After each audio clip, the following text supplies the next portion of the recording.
Hello, I'm back. I finished 5 more books.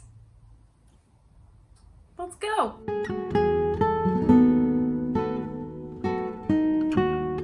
My name is Ruby, this is Ruby Red, and today I want to tell you about the last 5 books that I read and finished. There's a lot going on in the kitchen right now, so I'm sorry if you hear any background noise coming from there, but if I close the bedroom door, the dog will be upset. 20 books. These are books 16 through 20 of 2021 for me, which seems like a little bit nuts. But I'm enjoying having all of this time to read. I don't anticipate having so much time to read for the rest of the year. I think that this is a winter luxury for me, and I'm gonna embrace it as long as I can. Without further ado, let's talk about the books. First book that I finished was The House in the Cerulean Sea by T.J. Cloon. And I read this in the 2 days after I finished Homegoing, pretty much. I gave this 5 stars. It's about a man named Linus. He works in a government office that is responsible for monitoring orphanages for magical children to make sure that there's no abuse or exploitation, whatever. And Linus is a good man at heart, but unfortunately for him, he does believe in the system. So you can imagine what kind of trouble that gets him into. And the story starts when Linus is sent on a special case to this island, which has a home for some very serious cases. And he is meant to evaluate it and let management know whether or not it should remain open. And things happen. That's all I'm gonna say about the plot. You know, there's some magic. There is a dog trying to push my computer off the bed. There is 2 middle-aged men falling in love.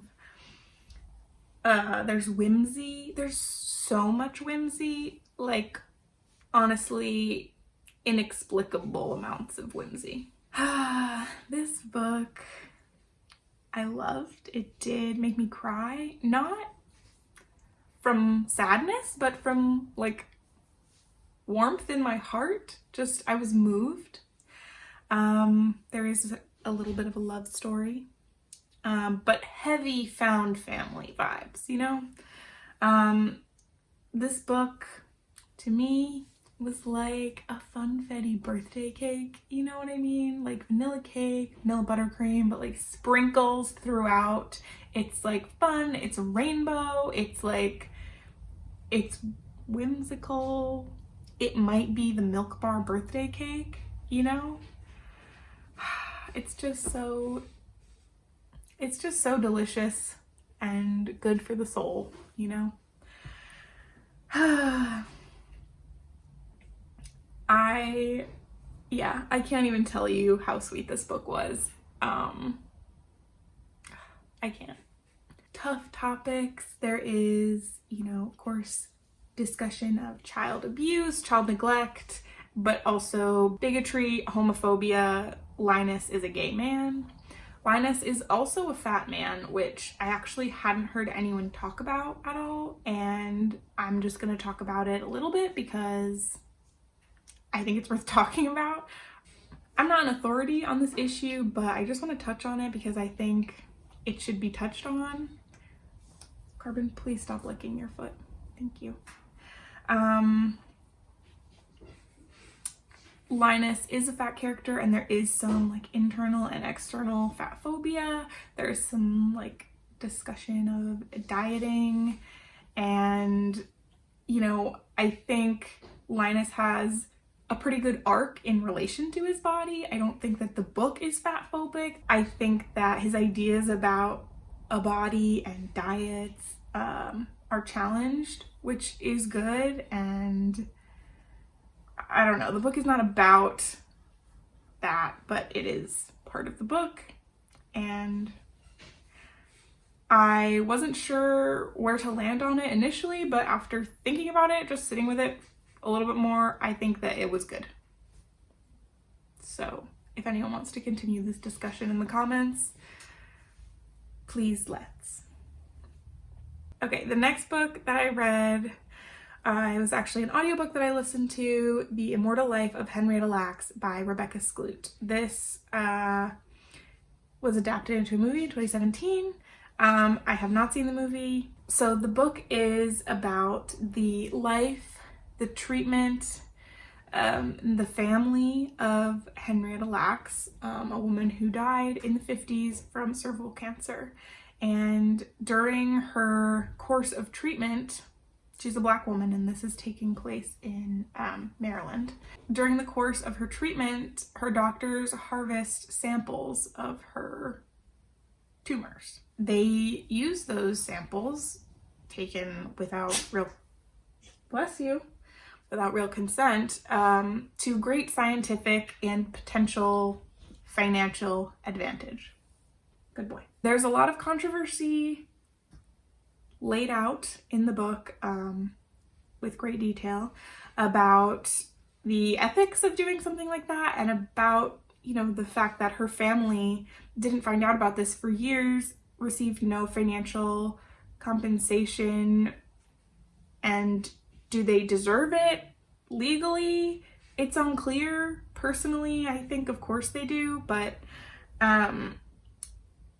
her cells were being sold from lab to lab. They had spread, by the time her family found out, they had spread to labs all over the world and also into space. I mean, wow. So this book was written by a journalist, a white journalist. I think that's important to note because a lot of this book deals with racism and a lack of access to medical care, education. She seems to be pretty aware of her own privilege and bias throughout the interview and research process of this book, and writes about that openly, and just really seems like she's writing from the perspective of someone who's very much on the family's side. She's trying to tell their story as accurately and precisely as possible. Not precisely, but she wants to paint a real picture of a real family.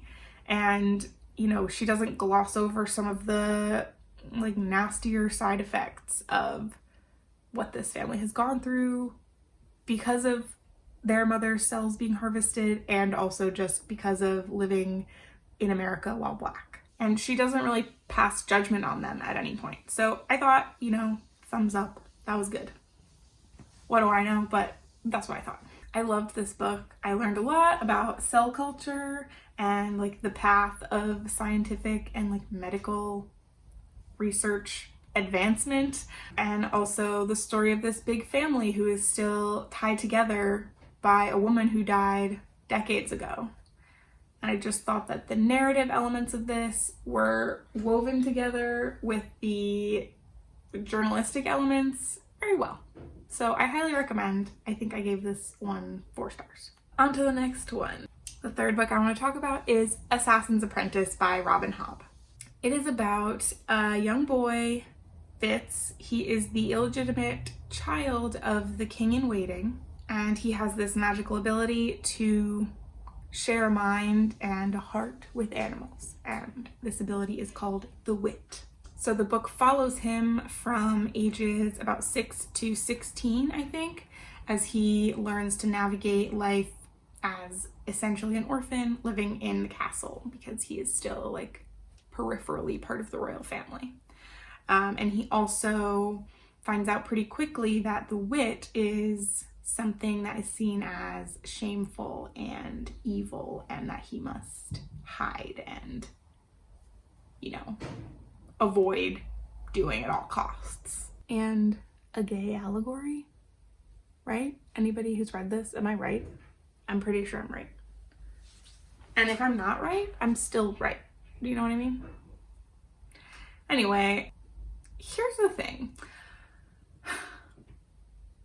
I read this book because of the hype. I mean, because of not even hype, but just like I've heard it talked about in enough different channels on YouTube that I was like, let's go.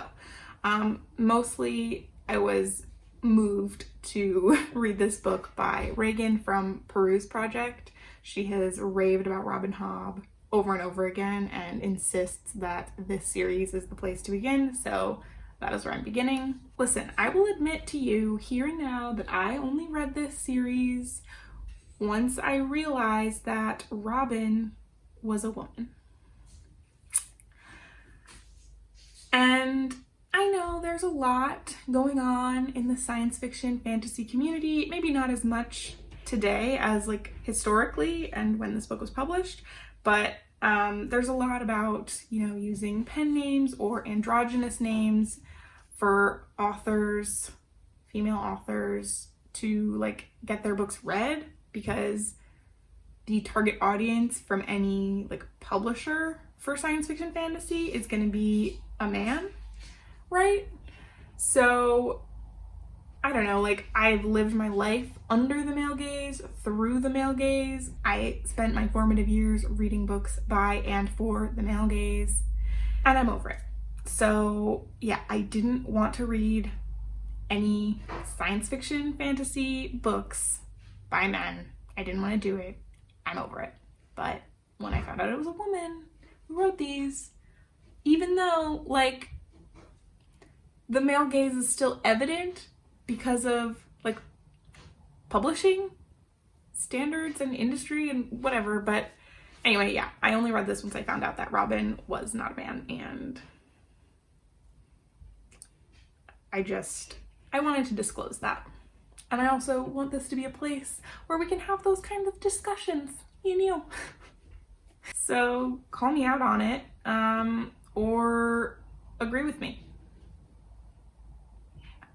I could make a whole video about times that I was like tricked into reading a book because I thought that the author, who had a sort of androgynous name, was not a man. And then found out that it was in fact a man once I was reading it, and I was like, a woman would not write these characters. Only a cis man would write a woman this way. Riley Sager. Anyway, back to the story though. Fitz is basically raised by the stable master, and then it's decided that he's going to be trained to be the king's personal assassin. And he's like, okay, I have nothing else, so I'll do it. So we have that like magical education going on, which is fun. There's also some stuff later about another magical ability in this world called the skill. There is a lot of like political maneuvering. It's all set around his adolescence. So at the same time, he's trying to just be a kid and like have a childhood and train to be an assassin. It's complicated. It's complicated, but I loved it. Like, I loved this book. I loved the pace. I loved all the side characters. I love the stable master and the fool and like the uncles and the town friends. Like, there was a lot to love in this book, and it wasn't very complicated. Like, it's not a huge realm, you know, there's not a, like, you know, a lot of magical creatures or like mythology or whatever. It's like pretty standard kingdom, has Middle Ages vibes, mostly takes place in the castle and like some of the surrounding towns. So world building, not very intense, but the magic system was pretty interesting. And the magic system is not like a huge part of the world either. It's mostly like a regular world, a non-magic world. Yeah, the characters brought so much to this. There was so much to love. The way that like relationships developed, fell apart, redeveloped, like was beautiful. Again, this like childhood situation was really endearing. I had put a hold on the sequel by the time I was like 100 pages through this book. And then as soon as I read the last page, closed the book, looked at my phone to see when my hold was gonna appear for me, please, and there it was. Perfect. but I actually didn't start reading it right away because I was reading something else. I don't remember. The fourth book that I read was The Right Swipe by Alicia. This one I only gave 3 stars, but I mean, that's still pretty good. Especially for a romance, which I'm like starting to get into, but very slowly and hesitantly. This was another audiobook that I listened to, and the audiobook was pretty good. There were 2 different narrators, one a female doing the female protagonist's POV, and then we had the male counterpart for his POV, and like each of the narrators would do the voice of the other character, and the way that the male narrator did the female character's voice was really funny, but they were both very good. I thought the narration was excellent.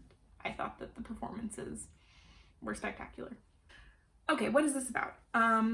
So The Right Swipe is the first in this like modern love trilogy that Alicia is writing, and I'm going to continue probably, but it's about 2 characters, Rhiannon and Samson, who both work in the dating app industry, and they have like an anonymous encounter and then a tense separation of sorts, and then are reintroduced in a professional setting.